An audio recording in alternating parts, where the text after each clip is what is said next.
അപ്പോ കാതറിനാണോ ഏതന്റെ രക്ഷക? എങ്കിൽ എങ്കിൽ ആരാ ഏതൻ?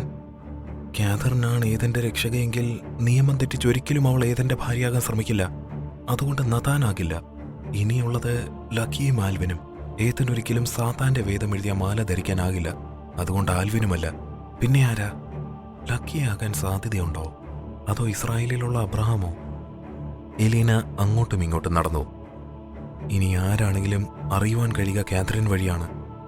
അപ്പോ ആ മോതിരം അത് തന്നെയാണ്. നഥാൻ ഇരുണ്ട ഭൂമിയുടെ മണ്ണിൽ കാലുകുത്തിയതിന്റെ എല്ലാ ലക്ഷണങ്ങളും ആ മണ്ണിൽ കണ്ടു. നിലാവ് നിറഞ്ഞു നിൽക്കുന്ന ആ രാത്രിയിലും മഴയുടെ ലക്ഷണമില്ലാതെ ഇടിമിന്നൽ തുടർന്നുകൊണ്ടിരുന്നു. കാറ്റ് വീശിക്കൊണ്ടിരുന്നു. പോൾ! ജോഷുവ അലറി. പറയൂ. അയാൾ കിതപ്പോടെ ഓടിവന്ന് ജോഷുവയുടെ മുന്നിൽ നിന്നു. എന്താണ് പെട്ടെന്ന് ഇരുണ്ട ഭൂമിയിൽ നടക്കുന്നത്? അറിയില്ല ജോഷുവ. മഴയുടെ ഒരു ലാഞ്ചന പോലും ഇല്ലാതെ കാറ്റും മിന്നലും, മരങ്ങൾ വീഴുന്നു, മണ്ണുയർന്നു പൊങ്ങുന്നു, നമ്മുടെ ആരാധനാലയങ്ങളിലെ വെളിച്ചം കെടുന്നു, മൃഗങ്ങൾ ഊരിയിടുന്നു. എന്തോ അനർത്ഥം നടക്കാൻ പോകുന്നു. നഥാൻ ആഞ്ഞടിക്കുന്ന കാറ്റിലും മുന്നോട്ട് നടന്നു. കുഞ്ഞു കുഞ്ഞു വീടുകളിൽ നിന്നും പല ശബ്ദങ്ങളും കേൾക്കുന്നുണ്ടായിരുന്നു. പലരും അവിടേക്കും ഇവിടേക്കും ഓടുന്നുണ്ടായിരുന്നു. കയറ് പൊട്ടിച്ചോടുന്ന വീട്ടുമൃഗങ്ങളെ തിരിച്ചു കൊണ്ടുവരുവാൻ ചിലർ ശ്രമിക്കുന്നു.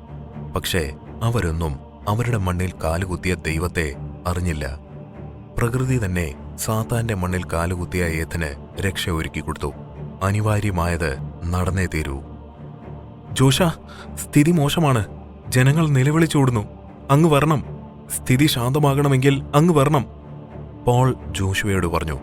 ജോഷുവ തന്റെ സിംഹാസനത്തിൽ നിന്നും എഴുന്നേറ്റു. കാതറിൻ! ആൽവിൻ കാതറിന് മേലെ തൊട്ടതും കാതറിൻ അവനെ തട്ടിമാറ്റി എഴുന്നേറ്റു. കാതറിൻ, ഞാൻ പറയുന്നത് കേൾക്ക്. നമുക്ക് പോകാം. കാതറിന്റെ കൈപിടിച്ച് ആൽവിൻ പറഞ്ഞു. അവൾ ആൽവിനെ പിടിച്ചു തള്ളി. എടീ, പറഞ്ഞാൽ കേട്ടൂടെ നിനക്ക്? ആൽവിൻ കാതറിന്റെ അടുത്തേക്ക് പാഞ്ഞു വന്നതും കാതറിൻ ആൽവിന് നേരെ തന്റെ വിരൽ നീട്ടി. ആൽവിൻ തെറിച്ച് ചുമരിനുമേലെ വീണു. ഇല്ല കാതറിൻ, നിന്നെ ഞാൻ വിടില്ല. നിന്നെ എനിക്ക് വേണം. ആൽവിൻ ഓടി വന്നതും കാതറിൻ വീണ്ടും വിരൽ ഉയർത്തി ആൽവിനെ തടഞ്ഞു. ആൽവിൻ നിന്നു. ജനലിലൂടെ വന്ന കാറ്റിൽ കാതറിന്റെ മുടികൾ പാറുന്നുണ്ടായിരുന്നു. ആൽവിൻ കണ്ണുകളടച്ച് പ്രാർത്ഥിച്ചു. കാതറിൻ തന്റെ മോതിരമൊരി. ആൽവിൻ! അവൾ വിളിച്ചപ്പോൾ ആൽവിൻ കണ്ണു തുറന്നവളെ നോക്കി. സാത്താന്റെ സന്തതി! നീ സംസാരിക്കുന്നു? നിന്നോട് പറഞ്ഞ വാക്കുകളൊന്നും നീ മുഖവലക്കെടുത്തില്ല. ഈ ലോകത്ത് എന്തും എളുപ്പം കിട്ടുമെന്ന് കരുതി വളഞ്ഞ വഴി സ്വീകരിക്കുന്ന നിന്നെ പോലെ എല്ലാ സാത്താന്റെ സന്തതികൾക്കും മരണം ക്രൂരമായിരിക്കും. അപ്പൊ നീ സംസാരിക്കുമല്ലേ? ആൽവിൻ പറഞ്ഞു. നമുക്ക് പോകാം കാതറിൻ. ഈ കുഞ്ഞു വേണ്ട. നിന്നെ ആദ്യം കണ്ട നിമിഷം മോഹിച്ചതാ ഞാൻ നിന്നെ. പക്ഷേ നീ നഥാന്റെ പെണ്ണാണെന്ന് അവൻ പറഞ്ഞപ്പോൾ ലക്കി വിശ്വസിച്ചു. പക്ഷേ ഞാൻ വിശ്വസിക്കില്ല. നീ വന്നത് മറ്റെന്തോ ലക്ഷ്യത്തിനാണ്. അതെന്തുമാകട്ടെ, പോകാം നമുക്ക്. ആൽവിൻ കാതറിന് നേരെ വന്ന് അവളുടെ കയ്യിലെ മോതിരത്തിൽ പിടുത്തമിട്ടു. ഈ മോതിരമല്ലേ നിന്റെ രക്ഷ? ഇതില്ലെങ്കിൽ നീ വെറും പെണ്ണല്ലേ? ആൽവിനും കാതറിനും മോതിരത്തിനായി പിടിവലി തുടങ്ങി. കാതറിൻ മോതിരം വലിച്ച് ആൽവിന്റെ മുഖം നോക്കിയൊന്നു കൊടുത്തു. ഈ മോതിരമില്ലെങ്കിലും കാതറിൻ നീ കരുതുന്ന ആ വെറും പെണ്ണല്ലടാ. കാതറിൻ വയറ്റിൽ കൈവച്ച് മേശമേൽ താങ്ങി നിന്നു. നിലത്തേക്ക് വീണ ആൽവിൻ എഴുന്നേറ്റതും കാതറിൻ കണ്ണുകളടച്ച് മോതിരവിരൽ അവന് നേരെ നീട്ടി. അതിൽ നിന്ന് പുറത്തേക്ക് വന്ന വെളിച്ചം നേരിടാൻ ആൽവിനായില്ല. ആ വെളിച്ചം അവനെ പിന്നോട്ട് നടത്തി. ജോഷുവ തന്റെ കൊട്ടാരത്തിൽ നിന്ന് പുറത്തിറങ്ങി. കാറ്റ് ആഞ്ഞു വീശി തുടങ്ങി. ജോഷ വരുന്ന വഴിയെ ജോഷായ്ക്കെതിരെ നഥാനും നടന്നു. ഇരുണ്ട ഭൂമിയുടെ രാജകുമാരനും ഏഥനിലെ രാജകുമാരനും മുഖാമുഖം നടന്നു. ജനങ്ങളെ ശാന്തരാക്കണമെന്ന ആകുലതയാൽ ജോഷായും ഇരുണ്ട ഭൂമിയിലെ പ്രധാനപ്പെട്ട എന്തെങ്കിലും നശിപ്പിക്കണമെന്ന ചിന്തയിൽ നഥാനും നടന്നു. നഥാനും ജോഷുവയും മുഖാമുഖം എത്തിയതും ഇടിമിന്നൽ സർവശക്തിയിൽ മണ്ണിൽ പതിച്ചു. മിന്നലിന്റെ വെളിച്ചത്തിൽ ജോഷ നഥാനെയും നഥാൻ ജോഷായെയും ഒരു നിമിഷം കണ്ടു. ദൂരെ ഒരു മരത്തിൽ തീപിടിച്ചു. നഥാൻ അത് ശ്രദ്ധിക്കാതെ നടന്നു. ജോഷ ഒന്ന് നിന്നു. ഞാൻ കാണാത്ത ഒരു മുഖം. ജോഷ, ഇരുണ്ട ഭൂമിയിൽ വിള്ളൽ വീണിരിക്കുന്നു. പോൾ ഒന്ന് പറഞ്ഞു. ജനങ്ങൾ നിലവിളിക്കുന്നു. ജോഷ ആലോചന നിർത്തി പോളിനൊപ്പം ചെന്നു. നഥാൻ നേരെ ചെന്ന് നിന്നത് അവരുടെ പ്രധാന ആരാധനാലയത്തിന് മുന്നിലായിരുന്നു. ആൽവിനെ മോതിരത്തിൽ നിന്നുള്ള വെളിച്ചം പിന്നിലേക്ക് തള്ളിക്കൊണ്ടുപോയി. അതിൽ നിന്ന് രക്ഷപ്പെടാൻ അവൻ എന്തൊക്കെയോ മന്ത്രങ്ങൾ ചൊല്ലിക്കൊണ്ടിരുന്നു. ദൈവത്തിനു മുകളിൽ സിംഹാസനം പണിയാൻ ഏതു കാലത്തും സ്വപ്നം കാണാനേ നിന്റെ സാത്താന് കഴിയൂ, കാതറിൻ മനസ്സിൽ പറഞ്ഞു. ബംഗ്ലാവിന്റെ പ്രധാന വാതിൽ തനിയെ തുറന്ന് ആ വെളിച്ചം അവനെ പുറത്തേക്ക് കൊണ്ടുപോയി. ജോഷായെ വിളിച്ചു കിട്ടാതെ ദേഷ്യം വന്ന എലീന ജനലിനടുത്ത് വന്ന് നിന്നപ്പോഴാണ് എന്തോ വെളിച്ചം കണ്ടത്. എലീന ഫോൺ എടുത്ത് പുറത്തേക്ക് നടന്നു. കാതറിനല്ലേ അത്? പക്ഷേ ഇതെന്താ? എലീനയ്ക്ക് കാതറിന് മുൻപിലുള്ള ആൽവിനെ കാണാനായില്ല. അവളുടെ മോതിരം പ്രവർത്തിക്കണമെങ്കിൽ അത് സാത്താന്റെ സേവകരിൽ ആരെങ്കിലും ആയിരിക്കണം. ആരായാലും ഇവളെ ഒറ്റയ്ക്ക് കിട്ടണമെങ്കിൽ നഥാൻ ഇവളെ ഉപേക്ഷിക്കണം. എങ്കിലേ പറ്റൂ, അല്ലെങ്കിൽ നഥാൻ എന്നെ ഇവിടുന്ന് പുറത്താക്കും. എലീന ശബ്ദമുണ്ടാക്കാതെ കാതറിന് പിന്നാലെ പോയി. ജോഷ തന്റെ ജനങ്ങളെ ശാന്തമാക്കുവാൻ ശ്രമിച്ചുകൊണ്ടിരുന്നു. ജനങ്ങളുടെ തള്ളിക്കയറ്റമായപ്പോൾ ജോഷായുടെ കാവൽക്കാർ അയാൾക്ക് ചുറ്റും വലയം തീർത്തു. കാവൽക്കാരെ, നമുക്ക് പരിചിതമല്ലാത്ത ഒരാൾ ഈ മണ്ണിൽ കാലുകുത്തിയിരിക്കുന്നു. അവനെ കണ്ടെത്തി എന്റെ മുൻപിലെത്തിക്കൂ, ജോഷുവ ആജ്ഞ നൽകി. അവർ നാലുപാടും അന്വേഷിച്ചിറങ്ങി. നഥാൻ അവരുടെ ആരാധനാലയത്തിലേക്ക് കയറി. തൂണുകളിലെല്ലാം പന്തങ്ങൾ കൊളുത്തിയിരുന്നു. നേരെ മുൻപിൽ തലതിരിച്ചു കുത്തിയ കുരിശിന് പിന്നിൽ വലിയൊരു മനുഷ്യനോ മൃഗമോ എന്നും മനസ്സിലാകാത്ത ഒരു രൂപം, സാത്താന്റെ രൂപം. ചുറ്റും തലയോട്ടികളിൽ രക്തം നിറച്ചു വെച്ചിരുന്നു. മടുപ്പിക്കുന്ന ഒരു ഗന്ധം നഥാന്റെ മൂക്കിലേക്ക് അടിച്ചു കയറി. ആ രൂപത്തിനു മുന്നിൽ ഒരു പീഠത്തിനു മേലെ കറുത്ത തുണി കൊണ്ട് മൂടിയ അവരുടെ വേദപുസ്തകം. നഥാൻ ചുറ്റും നോക്കി. ഒരു ചുമരിന്മേൽ തുണിയിൽ തീർത്ത എസ്തേറിന്റെ ചിത്രം. നഥാൻ അത് നോക്കി തൂണിൽ കൊളുത്തിയിരുന്ന പന്തങ്ങളിൽ ഒന്നെടുത്തു പിടിച്ചു. കാതറിൻ തന്റെ വിരൽ ഞൊടിച്ചതും എവിടെ നിന്നൊക്കെയോ നായ്ക്കൾ ഓടി വന്നു. കാതറിൻ ആൽവിന് നേരെ വിരൽ നീട്ടിയതും ആൽവിന് നേരെ അവ കുരച്ചുകൊണ്ട് ചാടി. ആൽവിൻ തിരിഞ്ഞ് ഇരുട്ടിലൂടെ ഓടി. എലീനയ്ക്കപ്പോഴും അത് ആൽവിനാണെന്ന് മനസ്സിലായില്ല. അവൾ കാതറിന് പിന്നാലെ നടന്നു. ഏറെ ദൂരം നായ്ക്കൾ ആൽവിനെ ഓടിച്ചു. കുറച്ചു കഴിഞ്ഞപ്പോൾ നായ്ക്കളെ കാണാതെയായി. ആൽവിൻ നിന്നു. കാതറിൻ അവനു മുന്നിൽ നിന്നു. കാതറിൻ തന്റെ മോതിരവിരൽ ഉയർത്തി കണ്ണുകളടച്ചു. അതിൽ നിന്നും വന്ന വെളിച്ചത്തിൽ എലീന വ്യക്തമായി കാതറിനെ കണ്ടു. അവൾ മൊബൈൽ ഓണാക്കി അത് പകർത്തി. നായ്ക്കൾ ആൽവിന് ചുറ്റും പ്രത്യക്ഷമായി. അവർ ആൽവിന്റെ കഴുത്തിലേക്ക് ചാടി. അന്നേരവും മരണം കൊണ്ടുപോകുന്നത് ആൽവിനെയാണെന്ന് എലീന അറിഞ്ഞില്ല. കാതറിനെതിരെയുള്ള തെളിവ് കിട്ടിയ സന്തോഷത്തിൽ എലീന തിരിഞ്ഞു നടന്നു. ദയ ഒട്ടും നീ അർഹിക്കുന്നില്ല ആൽവിൻ. ഇത് നീ ഇരന്നു വാങ്ങിയ മരണമാണ്, കാതറിൻ നായ്ക്കൾ കടിച്ച് കുടയുന്ന ആൽവിനെ നോക്കി പറഞ്ഞു. ഇരുണ്ട ഭൂമിയിലെ സാത്താന്റെ സന്തതികൾ നിലവിളിച്ച് നടക്കുന്നതിനിടയിൽ നഥാൻ കയ്യിലെ പന്തം കൊണ്ട് എസ്തേറിന്റെ ചിത്രത്തിൽ തീ കൊളുത്തി. തീ ആളിക്കത്തി തുടങ്ങി. അടുത്തത് നഥാൻ കത്തിച്ചത് സാത്താന്റെ എഴുതപ്പെട്ട ഇരുണ്ട ഭൂമിയിലുള്ളവർ അമൂല്യമായി കരുതുന്ന ആ വേദപുസ്തകമായിരുന്നു. അതിനകത്തെ തുണികൾക്കെല്ലാം നഥാൻ തീ കൊളുത്തി. അതിനകത്ത് തീ ആളിപ്പടർന്നു. നഥാൻ പന്തമകത്തേക്കിട്ട് അവിടെ നിന്നും ഇറങ്ങി നടന്നു. ജോഷാ, ജോഷാ! ഒരാൾ ഓടി വന്നു. നമ്മുടെ ആരാധനാലയത്തിന് തീ പിടിച്ചു. എന്ത്? ജോഷ എല്ലാവരെയും തള്ളിമാറ്റി ഓടി. പിന്നാലെ ബാക്കിയുള്ളവരും. എല്ലാവരും കത്തിപ്പടർന്ന ആരാധനാലയത്തിന് മുൻപിൽ നിന്ന് നിലവിളിക്കുന്നത് കണ്ടു. എല്ലാവർക്കും പിന്നിൽ നിന്ന് നഥാൻ കണ്ടു. അവന്റെ ചുണ്ടിന്റെ കോണിൽ ഒരു പുഞ്ചിരിയുണ്ടായിരുന്നു. പിറ്റേന്ന് കാലത്ത്, കേറ, എല്ലാറ്റിനും നന്ദി. അപ്പോ വിധിയുണ്ടെങ്കിൽ വീണ്ടും കാണാം. നഥാൻ എയർപോർട്ടിൽ വെച്ച് അവൾക്ക് കൈ കൊടുത്തു. നമ്മൾ വീണ്ടും കണ്ടിരിക്കും മെലേക്ക്. നോക്കാം, പോകാക്കൂ, ടൈമായി. നഥാനും മക്കുവും ചെക്കിങ്ങിലേക്ക് പോയി. എന്നാലും എന്ത് പറ്റിയതാണാവോ? ഇന്നലെ അമ്മാതിരി കാറ്റല്ലായിരുന്നോ? രണ്ടുപേരെന്തോ പറഞ്ഞു പോകുന്നത് കണ്ട എലീന പുറത്തേക്കിറങ്ങി വന്നു. പോലീസ് ജീപ്പെല്ലാം വന്നിട്ടുണ്ടല്ലോ. എന്താണാവോ? എലീന ഒന്നും മനസ്സിലാകാതെ നിന്നു. ഓ, ഇന്നലെ കാതറിൻ കൊന്ന ആളുടെ കാര്യമാകും. എന്നാലും അതാരാ? പോയി നോക്കട്ടെ. എലീന അവിടേക്ക് നടന്നു. അന്നേരമാണ് ആരോ മാമിയെ പിടിച്ചുകൊണ്ടു പോകുന്നത് എലീന കണ്ടത്. ഈ മാമി എന്തിനാ കരയുന്നേ? ഓ, വയസ്സായ ആളല്ലേ, ഇതൊക്കെ കണ്ടാ സഹിക്കൂല, അതാകും. എലീന ഓരോന്നാലോചിച്ച് നടന്നു.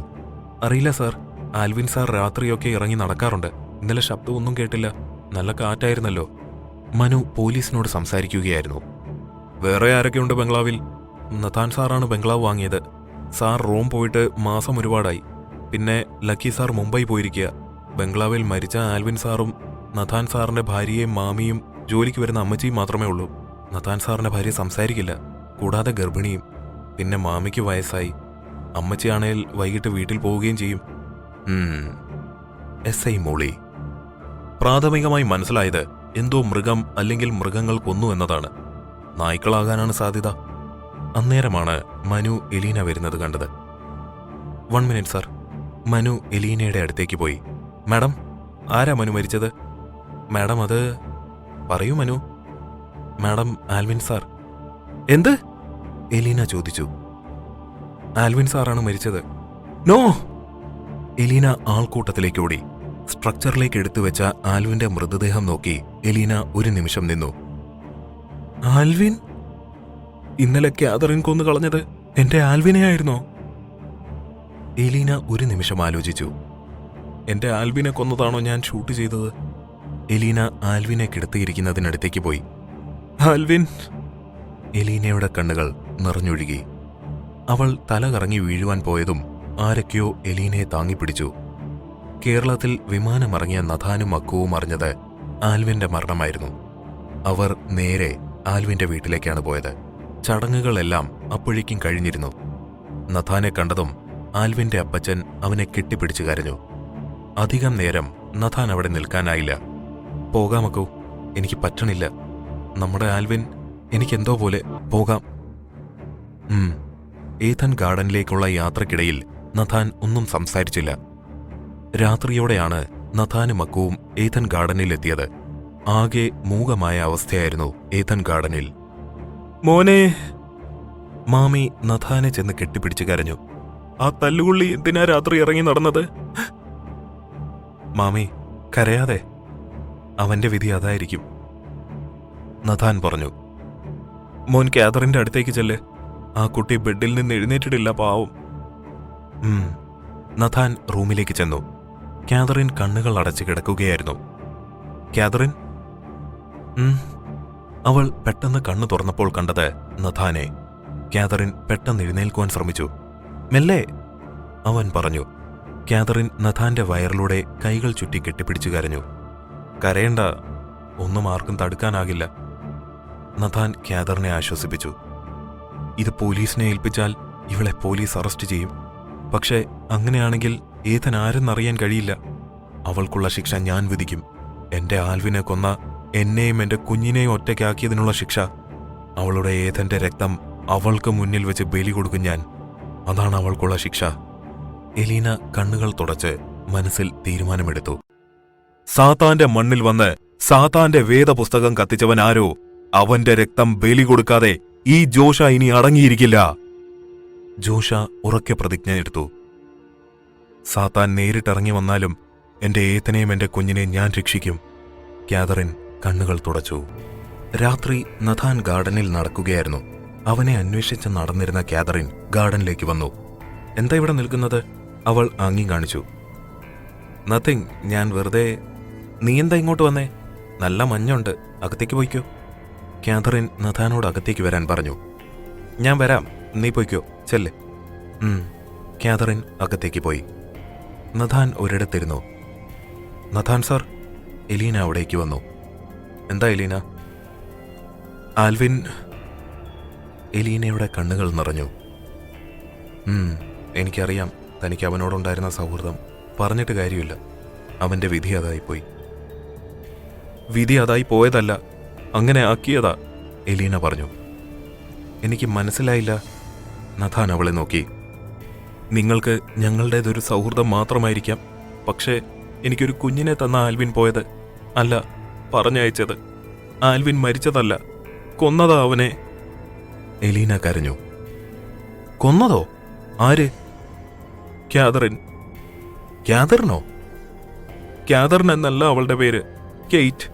കെയ്റ്റ് എന്ന അവളുടെ പേര്. നിന്റെ കാതറിൻ കൊന്നതാ എന്റെ ആൽവിനെ. കെയ്റ്റ്? നോ, നീ എന്തൊക്കെയായി പറയുന്നേ? പ്രഗ്നന്റായ എന്റെ കാതറിൻ ആൽവിനെ പോലെ ഒരു ആണിനെ കൊല്ലാനോ? നിനക്കെന്താ ഭ്രാന്താണോ? ഭ്രാന്ത് എനിക്കല്ല, കാതറിനാ. എനിക്കറിയാം, ഞാൻ ഇങ്ങനെ പറഞ്ഞാൽ നീ വിശ്വസിക്കില്ല എന്ന്. എലീന തന്റെ ഫോൺ ഓൺ ചെയ്ത് നഥാന് നേരെ നീട്ടി. നഥാൻ അത് വാങ്ങി നോക്കി. അതിലെ രംഗങ്ങൾ കണ്ട് നഥാൻ എലീനയെ നോക്കി. ഇതിൽ ആൽവിൻ എവിടെ? നഥാൻ ചോദിച്ചു. ഇതേ സ്ഥലത്ത് ആൽവിൻ മരിച്ചു കിടന്നത്. കാതറിനെ കണ്ടോ നീ? അവളുടെ വിരലിൽ നിന്ന് വരുന്ന വെളിച്ചം കണ്ടോ നീ? അവൾ സാധാരണ പെണ്ണല്ല. അവൾ എന്തുവാകട്ടെ എലീന, അതെന്റെ കാര്യമാണ്. ഇതിൽ ആൽവിനില്ല. പിന്നെങ്ങനെ കാതറിൻ ആൽവിനെ കൊന്നുവെന്ന് നിനക്ക് പറയാൻ പറ്റും? കാതറിൻ കൊന്നതാ എന്റെ ആൽവിനെ. കാതറിനെ വെറുതെ കുറ്റക്കാരിയാക്കി എനിക്കൊന്നും കിട്ടാനില്ല. പക്ഷേ നീ പാല് കൊടുത്ത് വളർത്തുന്നതൊരു വിഷപ്പാമ്പിനെയാണ്. ആൽവിനെ കൊന്നു, നാളെ നിന്നെയും അവൾ കൊല്ലും. അല്ലെങ്കിൽ നീ പോയി ചോദിക്ക് എങ്ങനെ ആൽവിൻ മരിച്ചതെന്ന്. എന്തിനാ എന്റെ ആൽവിനെ കൊന്ന് എന്റെ കുഞ്ഞിനെ അച്ഛനില്ലാതാക്കിയതെന്ന്. അക്കു വരുന്നത് കണ്ടപ്പോൾ എലീന കരഞ്ഞുകൊണ്ട് ഇരുട്ടിലേക്ക് തിരിഞ്ഞു നടന്നു. എന്താടാ? അക്കു ചോദിച്ചു. നഥാൻ കാര്യങ്ങളെല്ലാം അക്കുവിനോട് പറഞ്ഞു. എന്റെ സംശയം ബലപ്പെട്ടു വരുക, കാതറിൻ എന്റെ രക്ഷകയാണോ എന്ന്. ലക്കി വരട്ടെ, അക്കു പറഞ്ഞു. അവൻ എന്നാ എത്താ? അറിയില്ല. എനിക്ക് ചുറ്റും നടക്കുന്നതിൽ എന്തൊക്കെയോ കാതറിന് ബന്ധമുണ്ട്. എലീന പറഞ്ഞ പോലെ ഇനി ആൽവിനെ കൊന്നത് കാതറിനാകുമോ? നഥാൻ അക്കുവിനെ നോക്കി. അതിന്റെ ആവശ്യം എന്താ? അങ്ങനെയൊന്നുമില്ല. നീ അവളുടെ അടുത്തേക്ക് ചെല്ല്. ഇത്ര കാലം കാണാതിരുന്ന് കണ്ടിട്ട് നീ അവളിൽ നിന്ന് എന്തിനാ ഒഴിഞ്ഞു മാറുന്നത്? ഏയ്, നഥാൻ അക്കുവിനെ നോക്കി. ഒഴിഞ്ഞു മാറിയതൊന്നുമല്ല, ഓരോന്ന് ആലോചിച്ച് ഇവിടെ നിന്നതാ. ഇപ്പോൾ എലീന പറഞ്ഞതുകൂടി ആയപ്പോൾ, കാതറിന്റെ പേര് കേറ്റ് ആണെന്നൊക്കെ പറഞ്ഞപ്പോൾ അതൊന്നും ചിന്തിക്കണ്ട. എന്തായാലും ലക്കി വരട്ടെ, വാ പോകാം. നഥാൻ അക്കുവിനൊപ്പം അകത്തേക്ക് പോയി. കാതറിൻ ക്യാൻവാസിൽ വരച്ച ചിത്രത്തിന് നിറം നൽകുകയായിരുന്നു. നഥാൻ പിന്നിൽ കൂടെ ചെന്ന് അവളെ കെട്ടിപ്പിടിച്ച് കാതറിന്റെ കഴുത്തിൽ ചുംബിച്ചു. കാതറിൻ നഥാനെ നോക്കി. മതി വരച്ചത്, നഥാൻ പറഞ്ഞു. ഞാനില്ലാതെ ഈ 5 മാസവും വരച്ചില്ലേ? മതി, ഇനി എന്റെ ഒപ്പം ഇരിക്കെ. കാതറിൻ ബ്രഷ് താഴെ വെച്ചു. തിരിഞ്ഞു നിന്ന് അവനെ നോക്കി ചിരിച്ചു. ഞാനൊരു കാര്യം ചോദിക്കട്ടെ? ആൽവിൻ എങ്ങനെയാ മരിച്ചത്? അത് കേട്ടപ്പോൾ കാതറിൻ തിരിഞ്ഞു നിന്നു. നിനക്കറിയുവോ? അവൾ ഇല്ലെന്ന് തലയാട്ടി. കാതറിൻ, നഥാൻ അവളെ തിരിച്ചു നിർത്തി. നോക്ക്, എനിക്ക് വളഞ്ഞു മൂക്ക് പിടിക്കാനാകില്ല. നിന്നോട് തോന്നിയ സ്നേഹം പോലും ഞാൻ നേരെ നിന്നോട് പറഞ്ഞതാ. അതുകൊണ്ട് ഞാൻ തുറന്നു ചോദിക്കുക, നിനക്കെന്തെങ്കിലും രഹസ്യമുണ്ടോ? ആരുമില്ല, അനാഥയാണെന്നുള്ള നിന്റെ വാക്ക് ഞാൻ വിശ്വസിച്ചതാ. എന്തു ആയിക്കോട്ടെ, നീ അനാഥയോ അല്ലയോ അതെനിക്ക് പ്രശ്നമല്ല. ഇനി ആ കാര്യത്തിൽ നീ എന്നോട് കള്ളമാണ് പറഞ്ഞതെങ്കിലും എനിക്ക് നിന്നോട് ദേഷ്യമോ വെറുപ്പോ ഒന്നും ഉണ്ടാകില്ല. കാരണം ഞാൻ നിന്നെയാ സ്നേഹിച്ചത്, നിന്നെ മാത്രം, കാതറീനെ മാത്രം. അതുകൊണ്ട് എന്തെങ്കിലും ഉണ്ടെങ്കിൽ എന്നോട് പറയേ. എനിക്കിത് ഉള്ളിൽ വെച്ച് നിന്നോട് പെരുമാറാൻ കഴിയുന്നില്ല. ഇന്ന് എലീന എന്നോട് പറഞ്ഞു നീയാണ് ആൽവിനെ കൊന്നതെന്ന്. അതിനെന്തോ വീഡിയോ അവൾ കാണിച്ചു തന്നു. അതിൽ ആൽവിനില്ല, പക്ഷെ നീയുണ്ട്. നിന്റെ ഈ കയ്യിൽ നിന്നും എന്തോ വെളിച്ചം പുറത്തേക്ക് വരുന്നുമുണ്ട്. പറയേ കാതറിൻ, നീ വല്ല ഏലിയനാണോ? അതോ ഏഥനെ രക്ഷിക്കാൻ ഒരാൾ വരുമെന്ന് പറഞ്ഞത് നീയാണോ? അങ്ങനെയെങ്കിൽ നീ സംസാരിക്കില്ലേ? അതൊക്കെ പോട്ടെ, നിന്റെ ശരിക്കുള്ള പേരെന്താ? പറയാമോ അതെങ്കിലും എന്നോട്? നഥാന്റെ ശബ്ദം മാറി തുടങ്ങി. നിന്റെ പേര് കേറ്റ് എന്നാണോ? പറയേ. അതെന്റെ പപ്പ വിളിക്കുന്ന പേരാ. അവൾ മാർക്കർ എടുത്ത് ക്യാൻവാസിൽ എഴുതി. അപ്പോ ഇതിലൊക്കെ എന്തൊക്കെയോ സത്യമുണ്ട് അല്ലേ? പറയേ കാതറിൻ, പ്ലീസ്, എന്നെ ഇനിയും മണ്ടനാക്കണോ? കാതറിൻ നഥാനെ തിരിഞ്ഞു നോക്കി. നിന്റെ മൗനം പറയുന്നു കാതറിൻ, നീ എന്തൊക്കെയോ ഒളിപ്പിക്കുന്നുവെന്ന്. എലീന പറഞ്ഞ പോലെ ആൽവിനെ കൊന്നത് നീയാണോ? നീ ആരാ? നഥാൻ ദേഷ്യത്തോടെ ചോദിച്ചു. കാതറിൻ കേറ്റ് മൈക്കിൾ. ശബ്ദം കേട്ട് നഥാനും കാതറിനും വാതിൽക്കിലേക്ക് നോക്കി. ലക്കിയായിരുന്നു. പിന്നിൽ അക്കു നിൽക്കുന്നുണ്ടായിരുന്നു. നീ എപ്പോ വന്നു? വന്നേയുള്ളൂ. അടിവാരത്തിൽ നിന്നെല്ലാം അറിഞ്ഞു ഞാൻ. നിന്നോടെനിക്ക് സംസാരിക്കാനുണ്ട്. ലക്കി കാതറിനെ നോക്കി. പക്ഷെ അതിനു മുൻപ് എനിക്ക് നിന്റെ സംശയങ്ങൾക്ക് ഉത്തരം തരണം. അതിനാണല്ലോ നീ എന്നെ കൊൽക്കത്തയ്ക്ക് വിട്ടത്. നിന്റെ സംശയം ശരിയാ.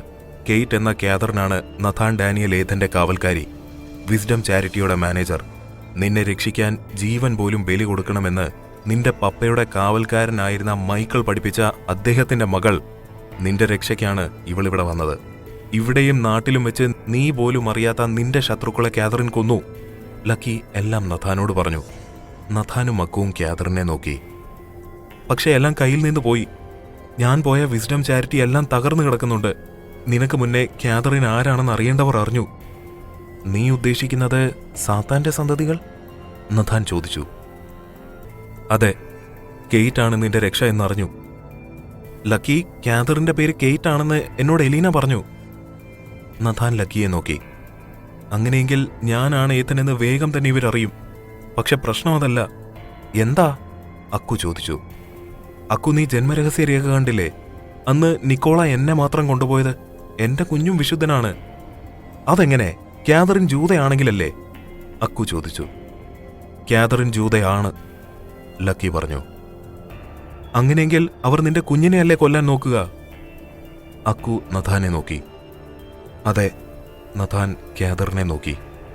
ഓക്കെ, അതൊക്കെ അവിടെ നിൽക്കട്ടെ. പക്ഷേ എനിക്കൊരു കാര്യം അറിയണം. ലക്കി എല്ലാവരോടുമായി പറഞ്ഞു. എങ്ങനെയാ ആൽവിൻ മരിച്ചത്? കാതറിൻ, നീ ഉത്തരം പറയണം. എല്ലാവരും കാതറിനെ നോക്കി. കാതറിൻ അവർക്ക് നേരെ തിരിഞ്ഞ് തന്റെ വിരലിലെ മോതിരമൂരി. ആൽവിൻ അവന്റെ മരണം ഇരന്നു വാങ്ങിയതാ. കാതറിൻ സംസാരിക്കുന്നത് നോക്കി നഥാൻ നിന്നു. എന്റെ ചുമതല ഏഥന്റെ രക്ഷയാണ്. നിനക്കറിയാലോ ലക്കി, ആൽവിൻ സാത്താന്റെ സന്തതിയാണെന്ന്. പക്ഷെ സംസാരിച്ച് അവനെ നമുക്ക് നേരെയാക്കാമായിരുന്നില്ലേ കാതറിൻ? ലക്കി പറഞ്ഞു. എത്ര വട്ടം പറഞ്ഞു, അവൻ കേട്ടോ? എന്റെ കടമ സാത്താന്റെ സന്തതികളെ ഇല്ലാതെയാക്കുക എന്നതാണ്. എന്റെ മേലേക്കിന്റെ സുഹൃത്ത് എന്ന പരിഗണനയാണ് എന്റെ മുന്നിലൂടെ ഇത്രയും നാൾ അവൻ നടന്നിട്ടും ഞാൻ കൊടുത്തിരുന്നത്. പക്ഷേ സർവ്വ അതിർത്തികളും അവൻ ഭേദിച്ചു. അവൻ മരിച്ച രാത്രി ആൽവിൻ എന്നെ നശിപ്പിക്കുവാൻ ശ്രമിച്ചു. എന്ത്? നഥാൻ ചോദിച്ചു. 5 മാസം ഗർഭിണിയാണെന്ന് ചിന്തിക്കാതെ എന്നെ നശിപ്പിക്കുവാൻ ശ്രമിച്ചവനോട് ചിലപ്പോൾ കാതറിൻ ക്ഷമിക്കും. പക്ഷേ എന്നിലെ സ്ത്രീയും അമ്മയും അത് ക്ഷമിക്കില്ല. ഞാൻ തന്നെ ആൽവിനെ കൊന്നത്. അന്നുണ്ടായതെല്ലാം കാതറിൻ അവരോട് പറഞ്ഞു. എന്ത് ചെയ്യണമെന്നറിയാതെ നഥാൻ ബെഡിലിരുന്നു. മേലേക്ക്, എന്നോട് ക്ഷമിക്കണം മേലേക്ക്. ഞാൻ ക്ഷമ ചോദിക്കുന്നത് ആൽവിനെ കൊന്നതിനല്ല. താങ്കളോട് എനിക്ക് ഒരുപാട് കള്ളം പറയേണ്ടി വന്നു. അതെല്ലാം എനിക്ക് എൻ്റെ പപ്പയുടെ വാക്ക് നിറവേറ്റാൻ വേണ്ടിയാണ് നിയമങ്ങൾ വരെ തെറ്റിച്ചത്. ആ വാക്കിനേക്കാൾ ഞാൻ നിങ്ങളെ സ്നേഹിച്ചതുകൊണ്ടാണ്.